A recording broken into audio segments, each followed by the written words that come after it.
warahmatullahi wabarakatuh. Untuk hari ini kita akan mempelajari bab baru tentang kualifikasi materi. Apa yang dimaksud dengan materi? Materi atau zat adalah segala sesuatu yang memiliki massa dan volume. Berdasarkan penyusunnya, materi atau zat dikelompokkan menjadi dua, yaitu zat tunggal dan campuran. Zat tunggal merupakan unsur atau senyawa. Unsur adalah zat tunggal yang tidak dapat diuraikan lagi.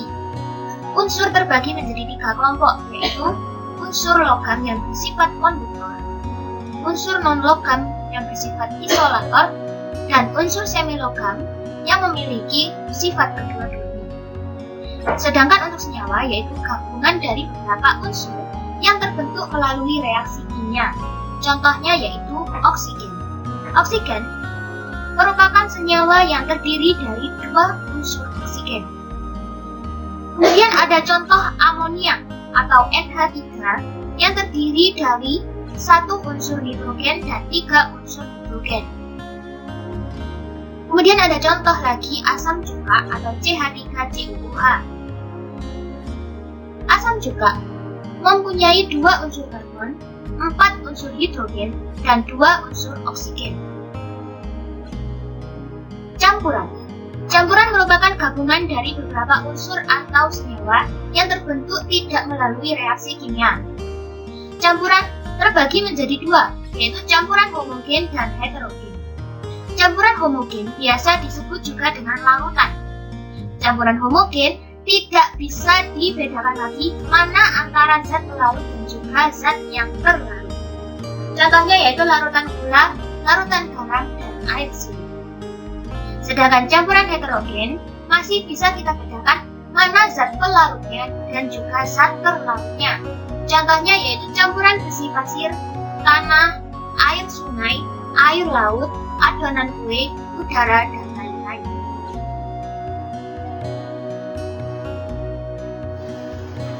Campuran homogen atau larutan adalah campuran yang tidak bisa dibedakan mana pelarut dan mana zat terlarutnya. Ukuran partikel dalam larutan memiliki diameter kurang dari 1 mm. Partikel dalam larutan homogen juga tidak dapat langsung dilihat dengan mikroskop sekalipun. Campuran homogen terbagi menjadi tiga, yaitu larutan asam, larutan basa, dan larutan garam. Larutan asam memiliki ciri-ciri rasa yang masam, pH kurang dari 7. Sifatnya sangat korosif atau merusak logam. Daya hantar larutan asam sangat baik, khususnya yaitu untuk asam kuat dan asam muat. Larutan asam dapat diidentifikasi menggunakan kertas lakmus. Larutan asam dapat memerahkan kertas lakmus. Kemudian ada larutan basa. Larutan basa memiliki rasa pahit yang getir. Kemudian pH-nya lebih dari 7. Sifat dari larutan basa yaitu kaustik atau dapat merusak jaringan kulit. Daya hantar larutan basa juga cukup baik, khususnya untuk basa kuat. Larutan basa dapat diindikasi menggunakan kertas lakmus, di mana larutan basa dapat membirukan kertas lakmus. Sedangkan untuk larutan garam, rasanya asin yang merupakan gabungan dari asam basa. Garam memiliki pH yang jauh netral, yaitu sekitar 7 dan 8. Sifat dari garam yaitu jika dilarutkan menghasilkan ion logam, ion sisa asam atau basa. Untuk daya hantar listriknya, garam merupakan konduktor yang baik apabila garam tersebut merupakan campuran dari asam kuat dan basa kuat. Garam tidak dapat mengubah warna kertas lakmus.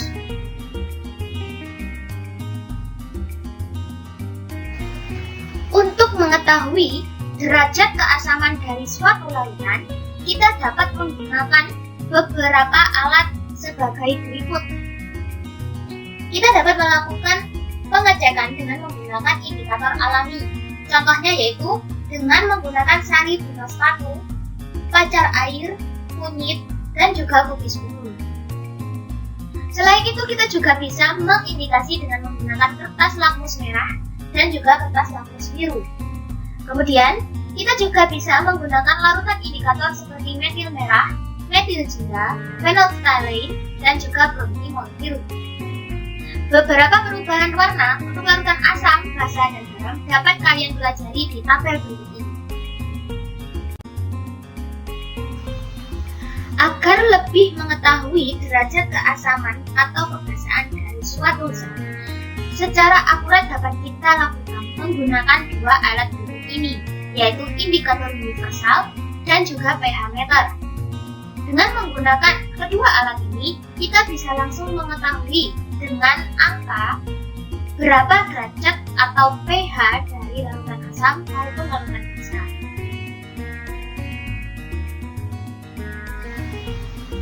Campuran heterogen. Campuran heterogen merupakan campuran yang sebenarnya masih bisa kita bedakan mana pelarut dan juga mana zat pelarutnya. Campuran heterogen terbagi menjadi dua, yaitu koloid dan suspensi. Koloid merupakan campuran yang ukuran partikel penyusunnya terletak antara larutan dan suspensi. Jika dilihat, koloid seolah-olah tidak dapat dibedakan mana pelarut dan juga zat pelarutnya. Tapi ternyata partikel dari koloid hanya dapat dilihat dengan menggunakan mikroskop ultra, karena memang ukuran partikelnya antara 0,5 mm sampai dengan 1 mm. Contoh dari koloid yaitu kabut, asap, air santan, tepung, dan lain-lain. Sedangkan untuk suspensi merupakan campuran antara dua zat atau lebih, di mana zat-zat penyusunnya masih dapat dibedakan satu sama lain. Jadi suspensi bisa kita lihat secara langsung dengan mata maupun dengan mikroskop, dan penampakannya lebih bisa kita bedakan daripada koloid. Contoh dari suspensi yaitu campuran air dengan pasir, campuran semen untuk cor, dan lain-lain. Perbedaan antara koloid dan suspensi dapat kalian lihat di tabel berikut ini.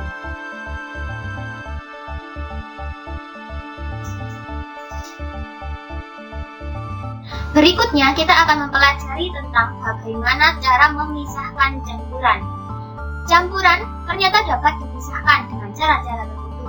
Tujuan dari suatu pemisahan campuran yaitu untuk mendapatkan senyawa atau unsur tertentu dari campuran tersebut. Dasar-dasar metode pemisahan campuran ada 3, yaitu yang pertama berdasarkan ukuran partikel. Jika campuran memiliki beberapa senyawa atau unsur yang memiliki ukuran partikel yang berbeda, maka dapat menggunakan metode pemisahan ukuran partikel. Yang kedua yaitu titik Fidel. Jika pada suatu campuran memiliki beberapa senyawa atau unsur yang memiliki titik Fidel yang berbeda-beda, maka kita bisa memvariasikan temperatur pada metode pemisahan campuran. Yang ketiga yaitu kelarutan. Kelarutan lebih kepada pelarut polar dan juga pelarut non-polar, di mana pelarut polar hanya bisa larut dengan pelarut polar juga. Begitupun dengan pelarut non-polar. Pelarut non-polar hanya dapat melarut jika dengan pelarut non-polar.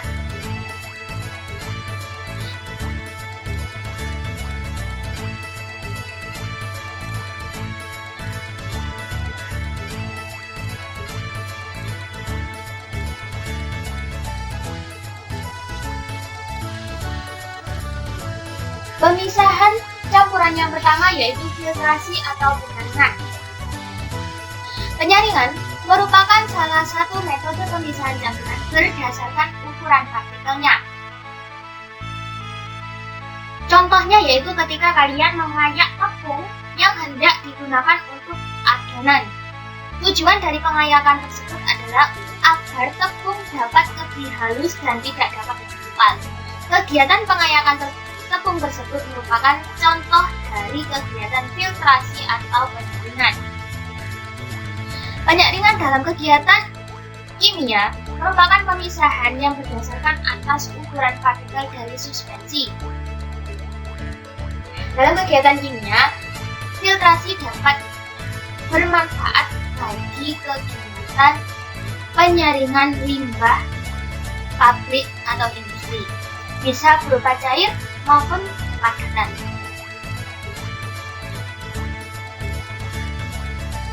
Berikutnya ada distilasi atau penyulingan. Distilasi merupakan pemisahan campuran yang didasarkan pada perbedaan titik-titik dari partikel-partikelnya. Contoh dari kegiatan penyulingan yaitu penyulingan minyak bumi, minyak wangi, dan lain-lain. Nah, di sini ada gambar ilustrasi mengenai penyulingan minyak bumi.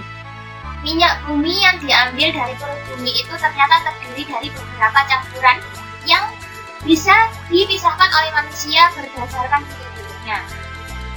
Minyak mentah kemudian akan dipanaskan dalam tungku pemanas. Nah, kemudian pada derajat tertentu mereka akan berpisah.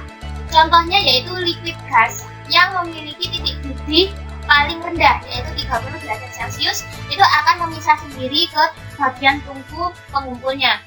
Kemudian yang di tengah itu ada bensin, solar, dan juga pelumas atau oli yang memiliki derajat sekitar 100 hingga 250 derajat Celcius. Mereka akan terbagi ke ruang-ruangan tertentu berdasarkan titik-titiknya. Kemudian yang paling memiliki titik-titik paling tinggi yaitu residu. Nah, residu ini itu contohnya aspal. Aspal memiliki titik-titik lebih dari 400 derajat Celcius. Meski aspal merupakan termasuk residu atau buangan dari produk minyak mentah, tapi ternyata aspal dapat dimanfaatkan oleh manusia sebagai bahan pembangun jalan raya. Berikutnya ada metode evaporasi atau penguapan. Evaporasi atau penguapan merupakan pemisahan campuran yang dilakukan untuk memisahkan padatan dengan zat pelarutnya dengan cara dipanaskan. Contohnya yaitu pembuatan garam di tambak garam. Jika kalian pernah ke tambak garam, air laut yang sudah ditepikan di pesisir pantai di tambak itu akan dibiarkan memenuhi tambak tersebut. Kemudian dibiarkan selama beberapa hari sampai air lautnya tersebut itu akan menyusut atau menguap. Nah, sehingga menyisahkan garam atau kristal-kristal garamnya itu di tambak tersebut. Setelah air dari air laut tersebut menguap sempurna, garam tersebut akan dipanen. Nah, jadilah garam yang di dapur kalian itu. Itu salah satu contoh evaporasi.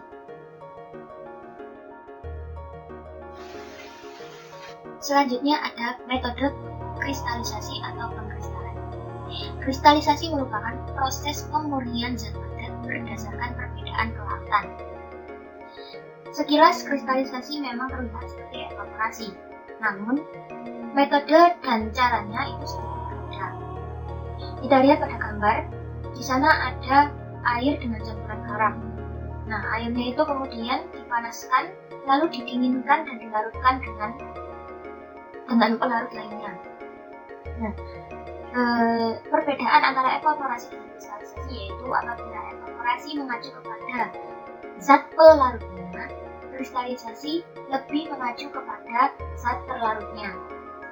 Kita ambil contoh saja garam. Ketika kalian memilih untuk menguapkan air dari garam untuk mendapatkan garam itu, kalian menguapkan airnya. Nah, maka cara atau metode pemisahan tersebut disebut dengan evaporasi. Namun apabila kalian memilih untuk mendidihkan hingga garam tersebut itu menjadi kristal atau lebih padat, berarti metode pemisahan tersebut termasuk kristalisasi.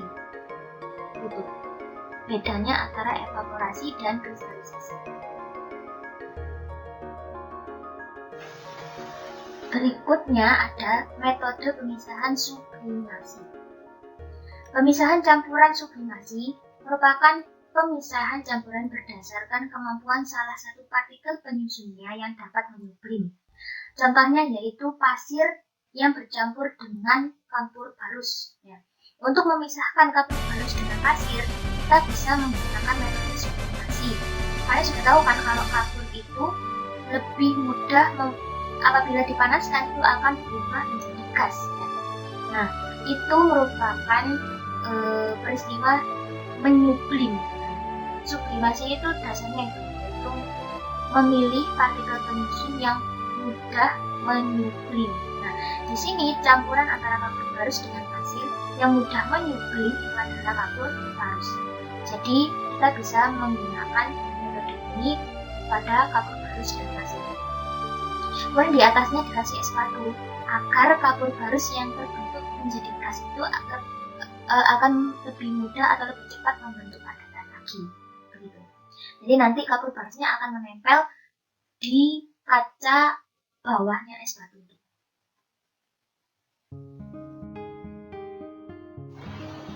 Berikutnya ada pemisahan campuran kromatografi. Kromatografi adalah pemisahan campuran berdasarkan perbedaan cepat lambat suatu zat terhadap zat lain dalam satu campuran. Suatu campuran dapat dipisahkan dengan teknik kromatografi karena adanya perbedaan kelarutan antara zat penyusun campuran dan zat yang lain. Selain itu, kromatografi juga memperhatikan tentang kecepatan bergerak partikel penyusunnya. Dalam metode kromatografi terdapat dua komponen penting, yaitu fase gerak dan fase diam. Fase gerak biasanya diliputi oleh zat yang berbentuk cair dan gas, sedangkan untuk fase diam lebih kepada zat yang berupa padat dan juga cair. Kita ambil contoh campuran pewarna, di mana semakin pekat pewarna maka semakin besar senyawa yang ada di dalamnya. Apabila senyawa tersebut memiliki ukuran partikel lebih besar, maka cepat lambatnya akan semakin lambat. Sedangkan untuk senyawa yang ukuran partikelnya lebih kecil akan memiliki pergerakan yang lebih cepat.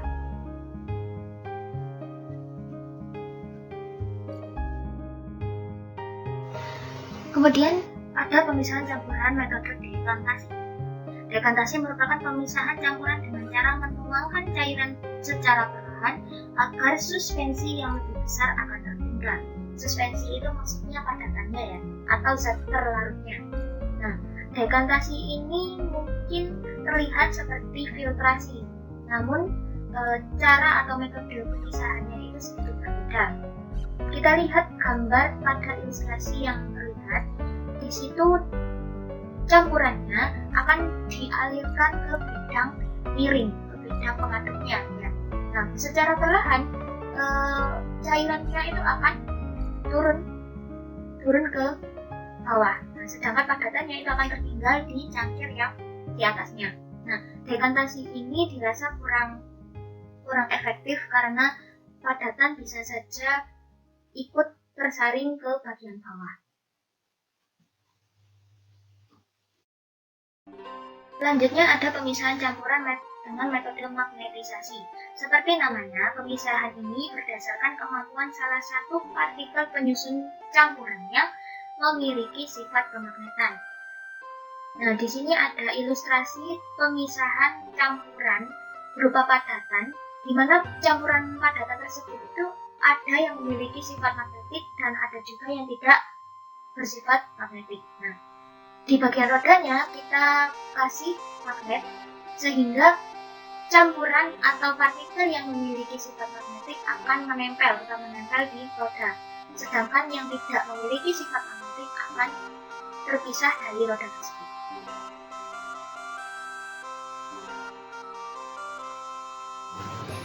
Kemudian ada pemisahan campuran dengan metode ekstraksi. Ekstraksi merupakan pemisahan campuran berdasarkan kelarutan terhadap larutnya. Metode ekstraksi menggunakan beberapa alat. Nah, di dalam ilustrasi ini merupakan alat ekstraksi bernama ekstraktor Schoenberg. Contoh dari ekstraksi biasanya adalah ekstraksi buah bunga mawar, yang digunakan sebagai bahan wewangian, kemudian bunga melati, kemudian ekstrak buah manggis yang sudah banyak produk komersilnya untuk obat kesehatan. Terus ada juga produk ekstraksi kunyit atau ekstraksi kurkumin, nah itu untuk menambah nafsu makan. Nah, itu menggunakan metode ekstraksi untuk mengambil sari dari tumbuhan atau buah-buahan.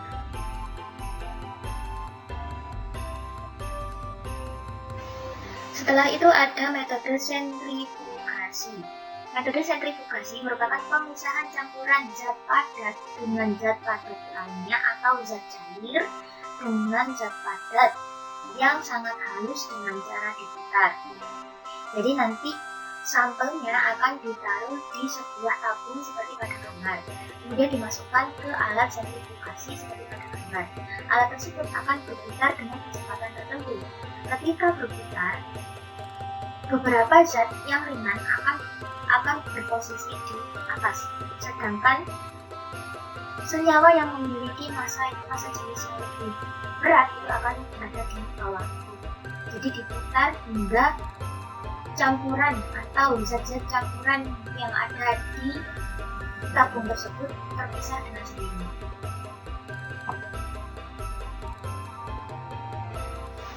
Yang terakhir ada metode amalgamasi. Metode ini merupakan pemisahan campuran dengan cara melakukan reaksi kimia. Contohnya yaitu saat pendulangan emas.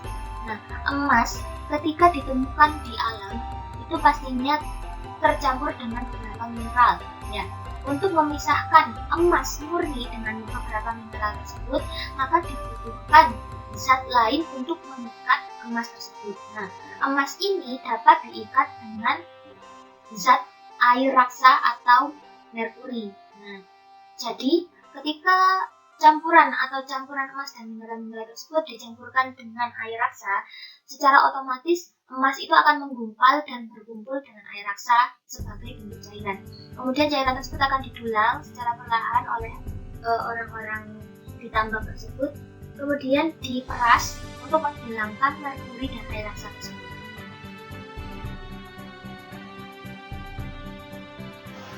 C. Sifat materi.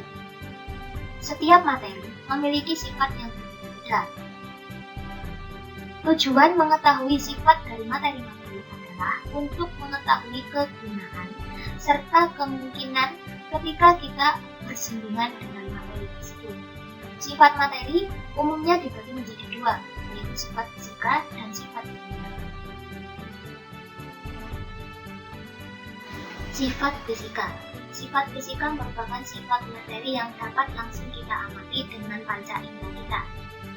Sifat fisika tidak mengubah zat khususnya atau tidak mengubah rumus kimianya.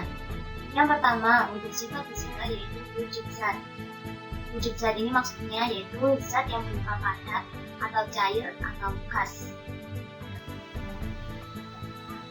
Berikutnya ada warna. Warna dapat langsung kita amati dengan panca indera mata. Warna menjadi ciri khas dari beberapa materi atau senyawa sebagai pembeda. Contohnya yaitu beberapa senyawa yang ada di gambar berikut ini. Titanium oksida berwarna putih, sedangkan sodium kromat berwarna kuning. Kemudian ada potasium ferricyanide yang berwarna jingga. Kemudian ada beberapa senyawa lain yang memiliki warna tertentu.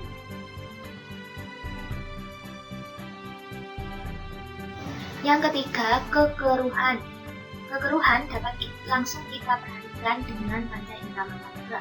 Kekeruhan dipengaruhi oleh seberapa banyak kuantitas suspensi atau padatan atau zat organik pada campuran tersebut. Kemudian ada daya hantar listrik, yaitu kemampuan bahan dalam menghantarkan listrik. Bahan yang mampu menghantarkan listrik dijuluki konduktor, sedangkan bahan yang tidak mampu menghantarkan listrik dijuluki isolator. Yang kelima ada titik didih. Titik didih merupakan suhu keberapa zat tersebut mampu mendidih. Contohnya yaitu zat air. zat air dapat mendidih ketika berada pada suhu 100 derajat Celcius. Berarti titik didih air adalah 100 derajat Celcius. Kemudian titik leleh, yaitu titik dengan suhu di mana zat itu mulai mencair. Contohnya yaitu ketika es mencair menjadi air. Es akan mencair ketika pada suhu 0 derajat Celcius. Jadi, titik leleh es adalah 0 derajat Celcius. Yang ketujuh ada kemagnetan. Seperti namanya, kemagnetan merupakan kemampuan suatu zat dalam menanggapi gaya magnet. Benda yang dapat menanggapi gaya magnet disebut dengan benda magnetik. Sedangkan benda yang tidak mampu menanggapi gaya magnet disebut dengan benda magnetik. Yang kedelapan ada kekentalan atau viskositas. Viskositas merupakan ketahanan suatu zat dalam mempertahankan sifat cairnya atau kemampuannya untuk mengalir. Kemudian yang kesembilan ada kelarutan. Kelarutan merupakan kemampuan suatu zat dalam melarutkan zat terlarut. Sifat fisika yang terakhir adalah massa jenis. Massa jenis adalah ukuran kerapatan massa setiap satuan volume benda. Semakin besar massa jenis benda, maka semakin besar pula massa suatu zat setiap volumenya. Contohnya yaitu ketika kita mencampurkan minyak dan air, maka minyak akan berada di atas permukaan air. Sehingga dapat kita ketahui bahwa massa jenis minyak lebih kecil ketimbang massa jenis air. Kemudian kita ambil contoh kayu yang dapat mengapung di atas air. Hal ini karena kayu memiliki massa jenis lebih kecil ketimbang massa jenis air. Untuk menentukan massa jenis benda, kalian dapat menggunakan rumus V sama dengan M per V. V merupakan massa jenis dengan satuan kilogram per meter kubik. M merupakan massa benda dengan satuan kilogram. Dan V adalah volume benda dengan satuan meter kubik. Contoh soal, suatu benda yang memiliki massa 300 gram dan volume sebesar 400 cm kubik, tentukan massa jenis benda. Berarti dapat kita ketahui bahwa M atau massa benda tersebut adalah 300 gram. Apabila kita ganti menjadi kilogram, akan berubah menjadi 0,3 kilogram. Kemudian volumenya diketahui 400 cm kubik. Kita ubah dulu menjadi meter kubik, akan didapatkan 0,0004 meter kubik. Selanjutnya setelah kita sudah mengubah satuan dari masing-masing, dapat kita masukkan ke rumus V sama dengan M per V. M 0,3 per 0,004. Didapatkan hasil 750 kg per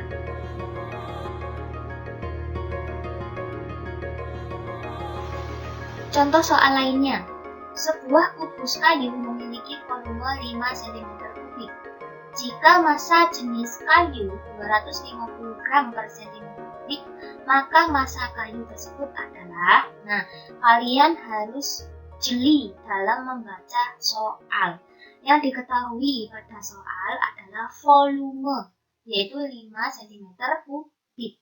Kemudian yang diketahui lagi yaitu massa jenis kayu. Bukan massa kayu, tapi massa jenis kayu, yaitu 250 gram per cm kubik. Jadi yang diketahui adalah volume dan V atau massa jenis 250 gram per cm kubik. Nah, untuk mencari massa kayu, berarti V sama dengan M per V berubah menjadi M sama dengan V kali V, volume. Massa kali volume sama dengan 250 kali 5, didapatkan 1250 gram.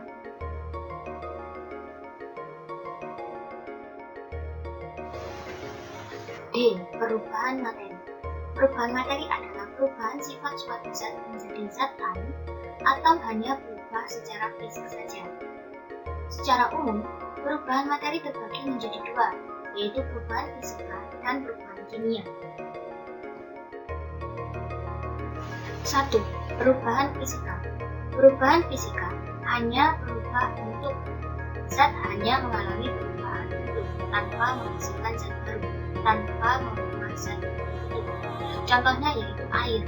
Air ketika pada suhu ruang akan berbentuk cair.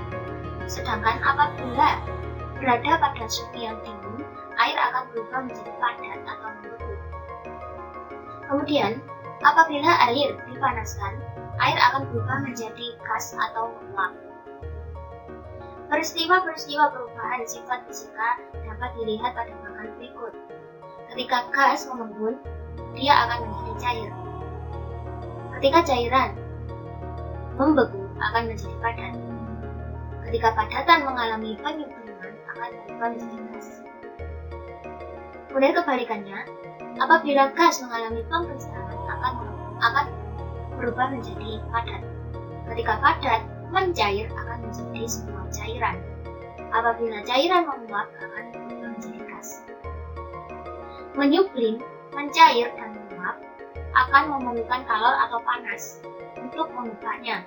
Sedangkan mengkristal, membeku dan mengembun tidak memerlukan kalor.